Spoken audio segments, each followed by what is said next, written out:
Ben ritrovati ad AgriNews, il TG dell'agricoltura a firma di Veneto Agricoltura. Purtroppo in apertura vi dobbiamo parlare della drammatica situazione in cui versa l'intero settore lattiero-caseario. Per sostenere l'aumento dei costi, le aziende agricole in mancanza di una remunerazione adeguata hanno ridotto di quasi il 2% la produzione del latte, nonostante la domanda di mercato sia costante se non aumentata nell'ultimo periodo. I produttori non possono reggere le condizioni di mercato. Il costo di produzione del latte oggi è di 51 centesimi, mentre in certi casi chi lo acquista paga anche 41 centesimi.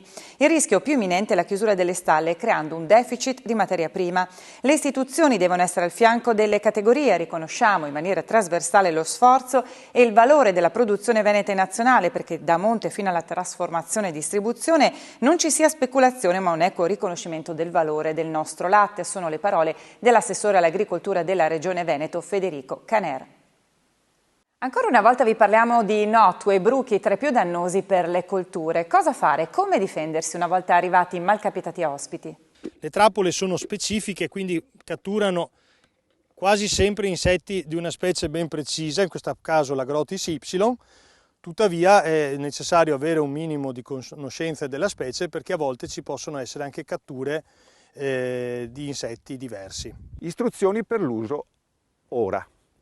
Dove c'erano o ci sono ancora coperture vegetali significative dei campi, si deve fare una nota, segnare. Questi campi sono i primi da osservare quando verrà segnalato che si è formato il quarto stadio, e quindi quando si deve andare a vedere se ce ne sono tante, se c'è un danno già sopra una soglia di danno, e quindi è necessario intervenire tempestivamente alla sera con alti volumi d'acqua e insetticidi registrati per tale uso.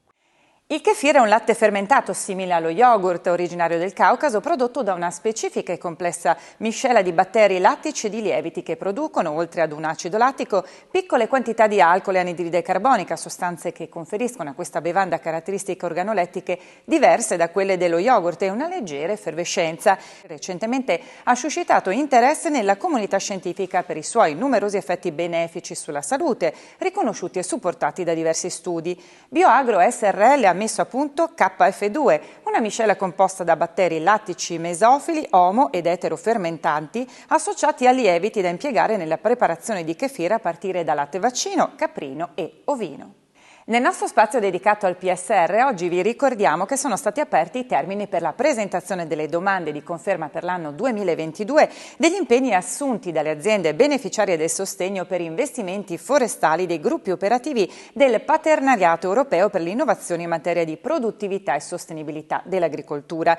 Due tipi di interventi previsti dal bando. Il primo prevede per i 5 anni successivi al pagamento del saldo dell'investimento la coltivazione dei seminativi arborati per favorire la creazione di fasce ecotonali e corridoi ecologici di collegamento tra le superfici agricole e quelle forestali. La presentazione della domanda, della conferma dell'impegno e il rispetto degli impegni assunti inizialmente sono le condizioni indispensabili per poter beneficiare del premio per l'anno in corso, pari a 250 euro per ettaro, a copertura dei costi di manutenzione. La scadenza per la presentazione delle domande di conferma è fissata al 16 maggio 2022. Ed ora spazio al nostro agrometeo in collaborazione con ARPAV.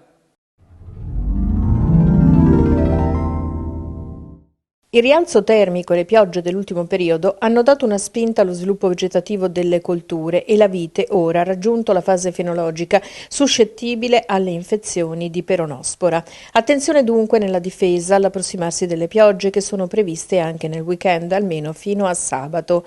Venerdì saranno più diffuse di modesta entità, sabato più sparse ma a tratti con caratteristiche di rovescio. Le temperature non subiranno variazioni di rilievo.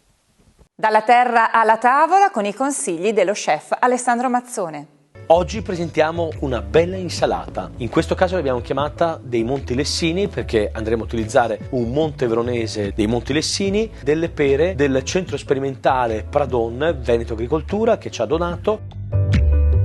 Andiamo a comporre il piatto utilizzando sempre la nostra insalata di Lusia IGP che andiamo leggermente a condire con sale, aceto paontu e un pizzico di olio sempre di cornoleda. andiamo a servire nel nostro piatto guarnendo con il Monte Veronese d'Allevo, le noci, le pere e questa salsa fantastica che abbiamo fatto utilizzando il miele biologico di Balestri Valda, un pizzico di senape e olio, le fragole del nostro veronese. A questo piatto andiamo ad abbinare un grandissimo vino, Roccolo del Durlo, Garganica 100% Soave.